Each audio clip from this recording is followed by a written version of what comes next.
So ito nga guys, inumpisahan na natin yung computer shop natin. So pinapapantay ko na yung flooring, pinasisemento ko na kila kuya. Then may isa tayong tropa na tumutulong sa atin para matapos tong computer shop. So ayan na, pinagtutulungan na nilang dalawa na mapantay yung sahig para hindi siya naka-slide yan. So pantay na siya, papatuyuin na lang yan nila kuya. Tsaka kikinisin na lang nila ng konti.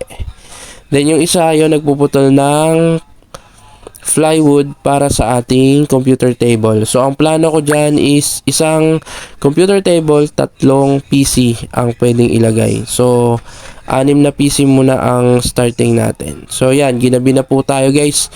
So ito yung kinalabasan ng ating computer table. So makikita nyo yan, pwede nyo siyang apakan. Kaya napasok na ako at nakaapak na ako sa ating semento kasi medyo natuyo na siya. So yan ang itsura ng loob natin, medyo masikip guys, pero tiyaga-tiyaga muna sa umpisa.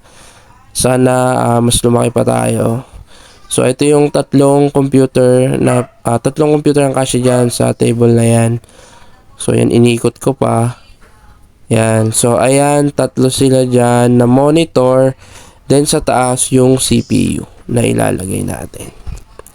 CPU tsaka yung coin slot natin guys. So, yan pa lang ang progress natin sa first day ng pag-build natin itong computer shop guys. Salamat sa inyo.